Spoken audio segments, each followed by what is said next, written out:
ట్రాన్స్కో ఉద్యోగుల సమస్యలు పరిష్కరించాలంటూ ఈరోజు ఉమ్మడి ఆదిలాబాద్ జిల్లాకు సంబంధించిన ట్రాన్స్కో ఉద్యోగులు ఈరోజు మంచిర్యాల జిల్లా కేంద్రంలోని ట్రాన్స్కో కార్యాలయం ముందు ధర్నా నిర్వహిస్తున్నారు. వారు అసలు ఈ ధర్నాకు సంబంధించిన వివరాలు మనం తెలుసుకునే ప్రయత్నం చేద్దాం. మనతో పాటు ట్రాన్స్కో ఉద్యోగులు ఉన్నారు. చెప్పండి, అసలు ఎందుకు ఉమ్మడి ఆదిలాబాద్ జిల్లా వ్యాప్తంగా నిరసన తెలుపుతున్నారు?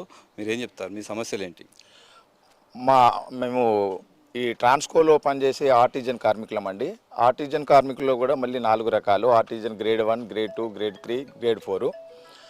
ముఖ్యంగా మేము గ్రేడ్ 1, గ్రేడ్ 2, గ్రేడ్ 3, గ్రేడ్ 4లు అనే వాళ్ళము సబ్ స్టేషన్లలో వర్క్ చేస్తామండి. సబ్ స్టేషన్స్ కంప్లీట్గా మా మీదనే డిపెండ్ అయ్యి నడుస్తాయి.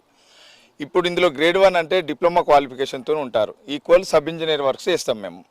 ఐటీఐ వాళ్ళు గ్రేడ్ 2 అంటారు, వాళ్ళు ఈక్వల్ జేఎల్ఎం వర్క్ చేస్తారు అన్నట్టు, మాకు అసిస్టెంట్గా చేస్తారు. ఈ విధంగా మేము వర్క్ చేసి ఇంతకుముందు కాంట్రాక్ట్ అండ్ అవుట్సోర్సింగ్ ఎంప్లాయీగా ఉంటుంది.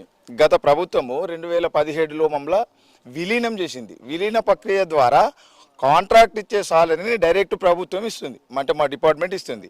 అంతే తప్ప మాకు ఒక సపరేట్ రూల్స్ పెట్టారు. పాతకాలం స్వాతంత్రానికి పూర్వం ఉన్న బ్రిటిష్ రూల్స్ను స్టాండింగ్ ఆర్డర్స్ అనే రూల్స్తోని మమ్మల్ని విలీనం చేశారు. చేసేసరికి ఇక్కడ ఏమవుతుందంటే మాకు అన్నిట్లో వాళ్లకు మాకు చాలా డిఫరెన్స్ ఉంటుంది. సాలరీస్ కానీ, మా పని విధానాలలో మాకు ఈఎల్స్ ఇవ్వడం కానీ, మా బేసిక్ పేమెంట్స్ కానీ అవి ఇవి ఉండవు. తర్వాత మేము కన్వర్షన్ అంటే విలీనమైన కాడి నుండి మాకు 4 సంవత్సరాల్లో ప్రొబిషన్ కంప్లీట్ కావాలి. కంప్లీట్ అయ్యి మాకు అన్ని హక్కులు ఉండాలి. దాన్ని ఇంతవరకు కూడా మాకు ప్రొబిషన్ డిక్లేర్ చేయలేదు. ఈ విధంగా ఒక బానిసత్వంలో బ్రతుకుతున్నాం ఇప్పుడు మేము ఆర్టిజన్ వాళ్ళందరం కూడా.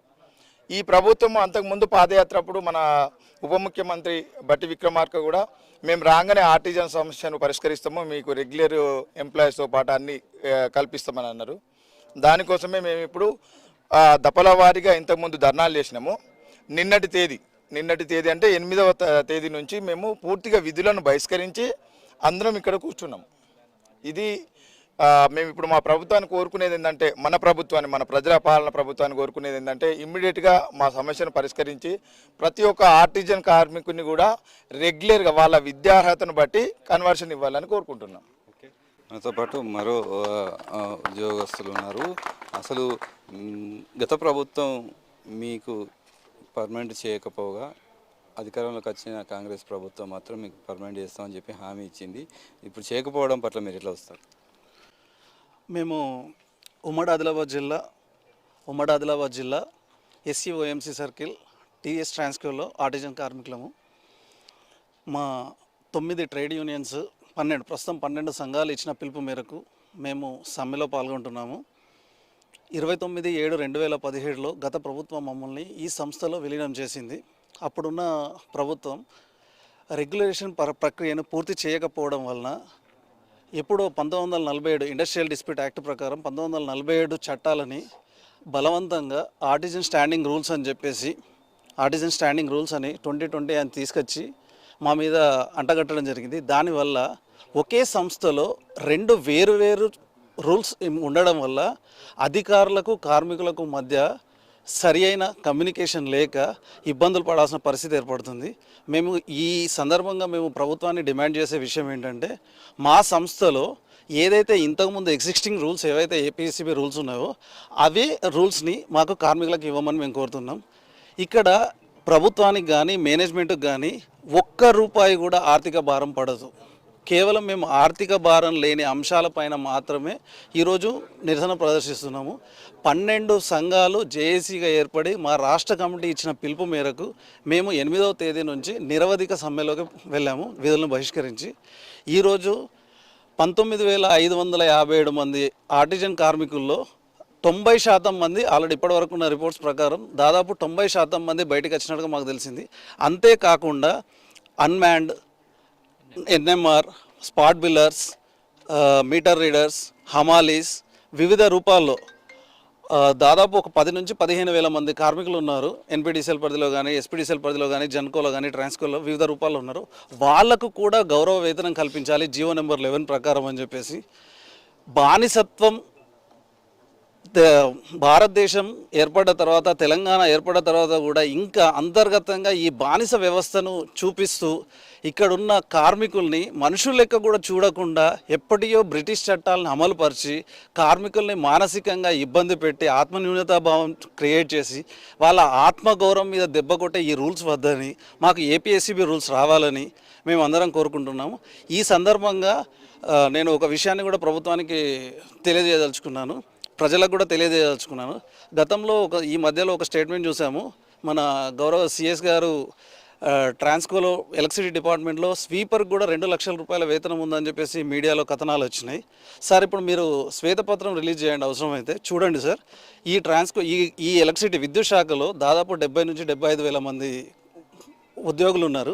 దానిలో మేము ఇప్పుడు చెప్పిన ఆర్టిజన్లు కావచ్చు, ఎన్ఎంఆర్లు కావచ్చు, అన్మ్యాన్డ్ కావచ్చు, స్పాట్ బిల్లర్స్ కావచ్చు, మీటర్ రీడర్స్ కావచ్చు, హమాలీస్ కావచ్చు, ఇంకా వివిధ రూపాల్లో ఉన్న వాళ్ళు ఎవరైతే ఇప్పుడు బయటికి వచ్చి ధర్నా చేస్తున్నారో, ఎవరైతే నిరవధిక సమ్మెలో ఉన్నారో వాళ్ళ జీతభత్యాలు ఒకసారి బయటికి తీయండి సార్.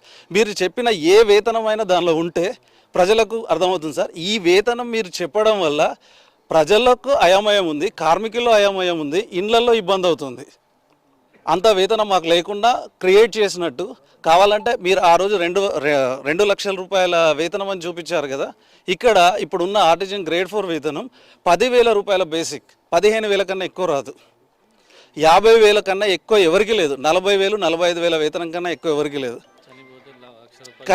కనీసం చనిపోతే ఇచ్చే డిపెండెంట్ జాబ్ కూడా క్వాలిఫికేషన్ ప్రకారం ఇస్తలేరు. ఆర్టిజన్ గ్రేడ్ 4 క్వాలిఫికేషన్ ఉన్నా కూడా క్వాలిఫికేషన్ సరిపోయిన ఉద్యోగం ఇస్తలేరు.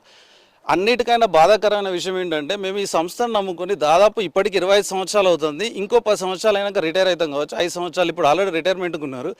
మినిమం రిటైర్మెంట్ బెనిఫిట్స్ లేవు. 1,00,000 రూపాయలు లేకుండా రిటైర్ అవుతున్నారు. రిటైర్మెంట్ బెనిఫిట్స్ రావాలి, ఇన్సూరెన్స్ ప్రాపర్గా ఉండాలి, హెల్త్.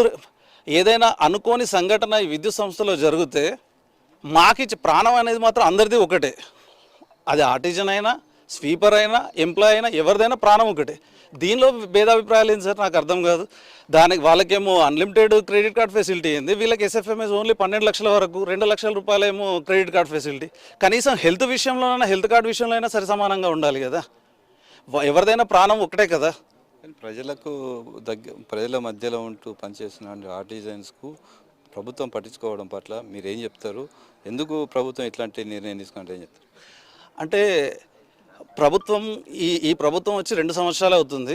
ప్రభుత్వం వరకు మా తరపున రిప్రజెంటేషన్స్ వెళ్ళినాయి. మా నాయకులు, జేఏసీ నాయకులు కావచ్చు, ట్రేడ్ యూనియన్ నాయకులు కానీ వెళ్ళారు. వారికి అర్థమయ్యే రీతిలో ఎక్స్ప్లెయిన్ చేశారు. మా సంస్థలో ఇప్పుడు ఈ ప్రభుత్వం ఏర్పడిన తర్వాత దాదాపు 3 సీఎండీలు మారారు.